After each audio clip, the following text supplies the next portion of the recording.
निदेशक तत्व की बात करता है, राज्य के नीति निर्देशक तत्व की बात करता है। अब ये आर्टिकल कहाँ से कहाँ तक देखने को मिलता है? ये आर्टिकल आपको जो देखने को मिलता है ये 36 से 51, 36 से 51, क्योंकि आर्टिकल 51 क्लास ए वो तो मौलिक कर्तव्य हो जाता है, फंडामेंटल ड्यूटी, जिसको हम लोगों ने समझ लिया अच्छे से।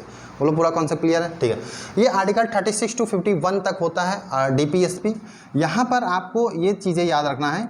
यहाँ पर आपसे पूछे कि ये भाग कौन सा है, तो भाग दिया गया है 4th। ये कहाँ से लिया गया है? तो ये आयरलैंड के संविधान से लिया गया है, आयरलैंड के संविधान से लिया गया है। इन पॉइंट्स को आपको ध्यान रखना, आयरलैंड के संविधान से लिया गया है। ठीक है, इन चीज़ों को आपको ध्यान रखना है। तो यहाँ से एक क्वेश्चन आपसे ऐसे भी बन सकता है कि क्या ये वाद योग है? तो जी नहीं, ये एक क्वेश्चन ये याद रखना, तो ये आवाद योग है, आवाद योग्य है, आवाद योग्य है। ठीक है, एक क्वेश्चन ये याद रखना यहाँ पर। हाँ, अब यहाँ से मौलिक अधिकार पे याद आया, मौलिक अधिकार पे आपको ध्यान रखना है। हाँ, ये मौलिक अधिकार पे अगर पूछे कि क्या ये वाद योग है, तो जी हाँ, ये वाद योग है। ये क्या है? वाद योग है। इसको आप लिख लेना, ये वाह है, वाद योग है। क्योंकि अगर हमारे मौलिक अधिकार का कोई हनन करता है तो हम सर्वोच्च न्यायालय जाने के लिए हम पात्र हैं। ठीक है, हम सर्वोच्च न्यायालय जा सकते हैं, वहाँ पर दरवाज़ा खटखटा सकते हैं और वहाँ पर जज से हम कह सकते हैं कि हमारे हुजूर, माय लॉर्ड, मेरे ये अधिकारों का हनन हो रहा है, आप इस पर सुनवाई करिए। क्योंकि आपके अधिकारों की रक्षा कौन करता है? सर्वोच्च न्यायालय करता है। ठीक है, जो कि आप आर्टिकल 32 के तहत सर्वोच्च न्यायालय जा सकते हैं। मीन्स अगर हम बात करें आर्टिकल 32, आर्टिकल 32 के तहत आप कहाँ जा सकते हैं? सुप्रीम कोर्ट जा सकते हैं। और आर्टिकल यहाँ पर मैं नए लाइन से लिखे दे रहा हूँ, आप इसको भी नोट कर लेना, ये भी आपके लिए बहुत ज़रूरी पॉइंट है। आर्टिकल 32, आर्टिकल 32 अनुच्छेद 32, अनुच्छेद 32 के तहत आप सुप्रीम कोर्ट जा सकते हैं, मीन्स सर्वोच्च न्यायालय जा सकते हैं, सर्वोच्च न्यायालय जा सकते हैं, सर्वोच्च न्यायालय जा सकते हैं। और यहीं पे याद रखना आर्टिकल 226, आर्टिकल 226 मीन्स अनुच्छेद 226 के तहत आप हाई कोर्ट जा सकते हैं, मीन्स उच्च न्यायालय जा सकते हैं, उच्च न्यायालय जा सकते हैं। तो ये पॉइंट्स आपको सारे पॉइंट्स क्लियर करना है। ये आप बस पेन कॉपी लेके लिखते चलें अच्छे से। ठीक है, आपके अभी आज से जितने भी आपको सीरीज़ मिलेंगे सेट 1, पूरा एकदम पूरा एग्जाम में पूरा आपके के सारे क्वेश्चन आपके कॉन्सेप्ट क्लियर होंगे। यहाँ तक कि करंट अफेयर के भी सारे क्वेश्चन आपके क्लियर कराए जाएंगे। ठीक है, ठीक,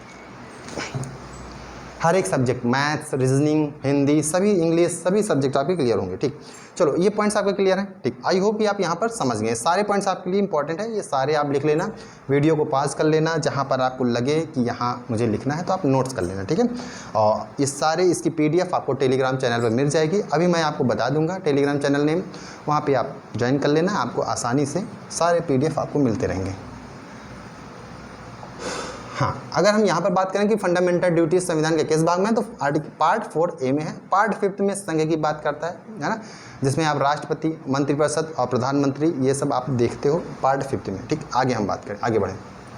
देखो आगे अगर हम बात करें, अगला क्वेश्चन आपसे कह रहा है कि भारत का सबसे बड़ा राज्य क्षेत्रफल के अनुसार कौन सा है?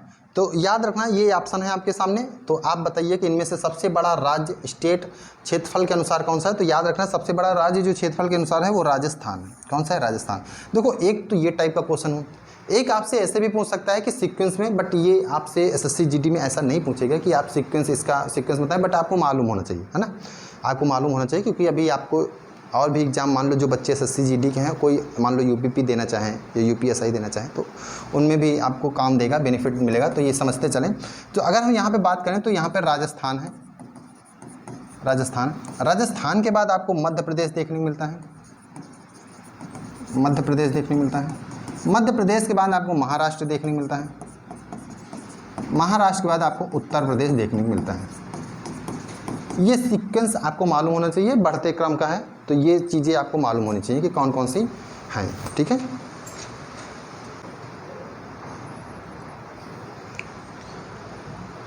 ठीक है, तो ये आप समझ गए हैं। ठीक है, भारत का सबसे बड़ा राज्य क्षेत्रफल के अनुसार कौन सा है? राजस्थान है। ठीक है, और यहाँ से अगर सीक्वेंस में पूछता है तो आप ध्यान रखना, राजस्थान है, मध्य प्रदेश है, महाराष्ट्र है, उत्तर प्रदेश है। ठीक, यहाँ से एक आपसे ऐसे भी क्वेश्चन पूछ सकता है, इसको भी आप समझना कि भारत का सबसे बड़ा राज्य जनसंख्या के आधार पर कौन सा है? यहाँ पर लिखा रहेगा जनसंख्या,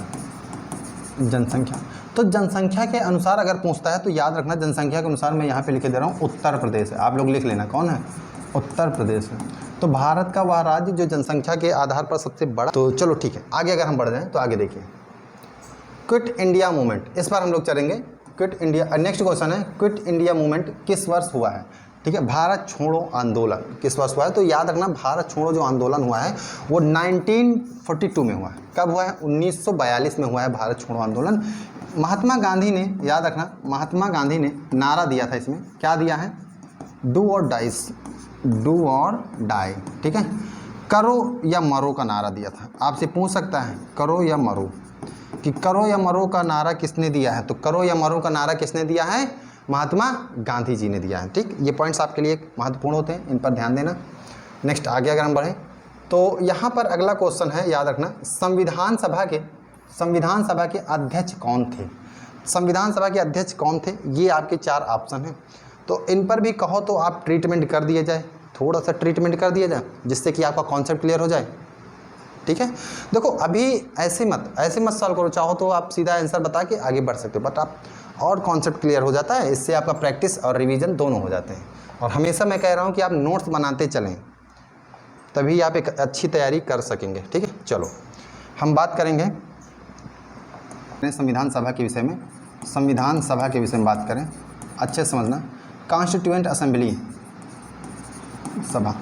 तो 9 दिसंबर 1946 9 दिसंबर 1946 को अस्थायी अध्यक्ष के रूप में याद रखना डॉक्टर सच्चिदानंद सिन्हा को चुना जाता है। किन्हें चुना जाता है,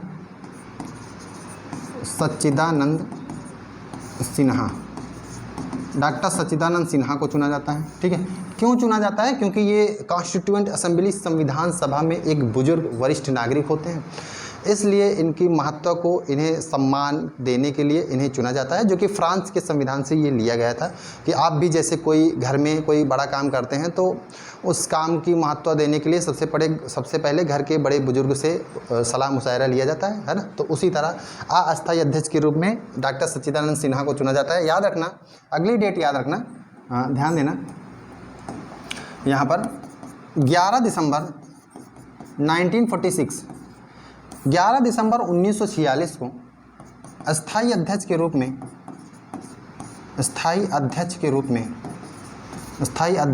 में डॉक्टर राजेंद्र प्रसाद को चुना जाता है। किन्हें चुना जाता है, डॉक्टर राजेंद्र प्रसाद को चुना जाता है। याद रखना, आपसे एग्जाम में पूछ सकता है ये पॉइंट्स, तो आपको ध्यान रखना है कि 11 दिसंबर 1946 को अस्थायी अध्यक्ष के रूप में किन्हें चुना जाता है, डॉक्टर राजेंद्र प्रसाद को चुना जाता है। याद रखना यहाँ से, ये स्वतंत्र भारत के, अगला पॉइंट याद रखना, ये आपके लिए इम्पोर्टेंट है, स्वतंत्र भारत के पहले राष्ट्रपति।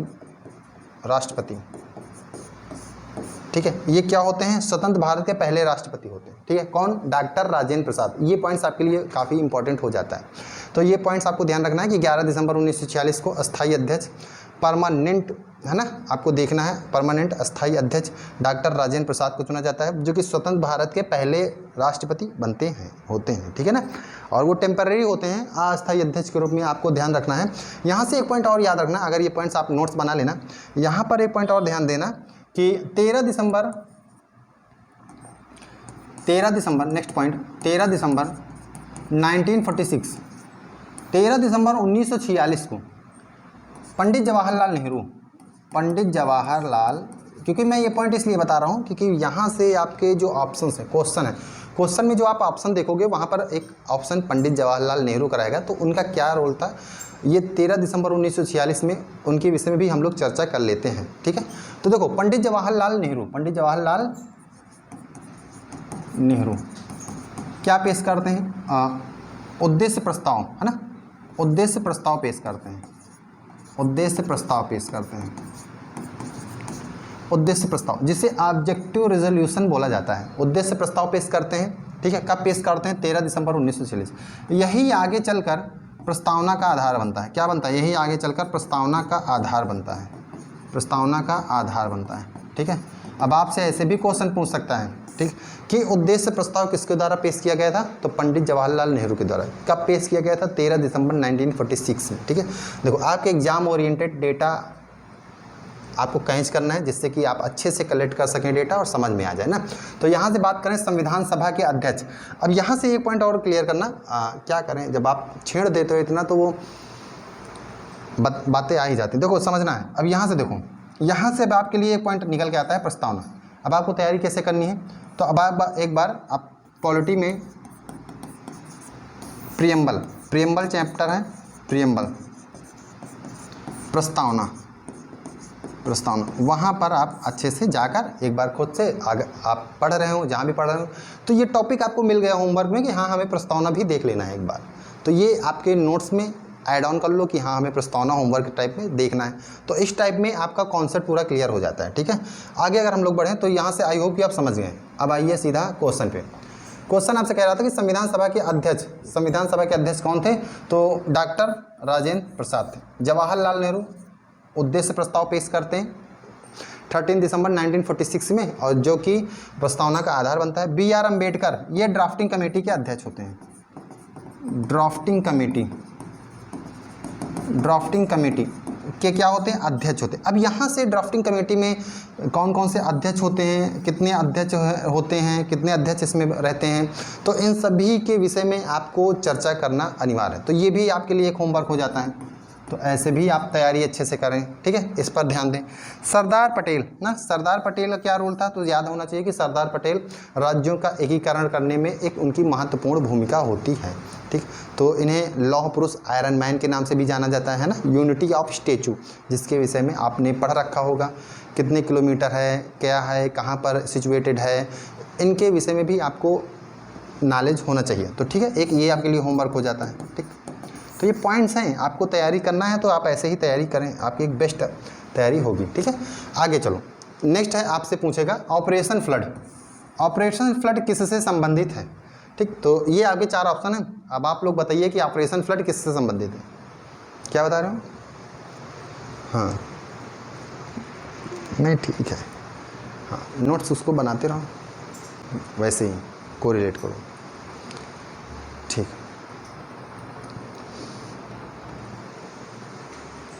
ऑपरेशन फ्लड, ठीक है। देखो ऑपरेशन प्लस आपके पास 4 ऑप्शन है,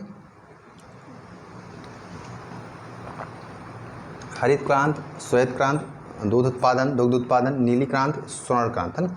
तो ऑपरेशन फ्लड जो है वो श्वेत क्रांति यानी दुग्ध उत्पादन से संबंधित है ना। ये चीज़ें आपको ध्यान में रखना है।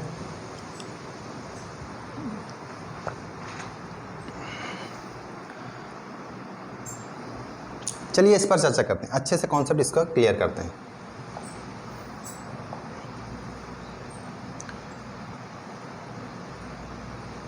चलिए देखिए, अगर हम लोग चर्चा करें यहाँ पर ध्यान देना, ऑपरेशन फ्लड यानी दुग्ध क्रांति के विषय में समझें तो ऑपरेशन फ्लड को व्हाइट रेवोल्यूशन कहते हैं। ये आपके लिए, ये आप नोट करते हुए चलें, ठीक। अगर आप देख रहे हैं तो आप इनको नोट्स बनाते हुए चलें, ये आपके लिए इंपॉर्टेंट है।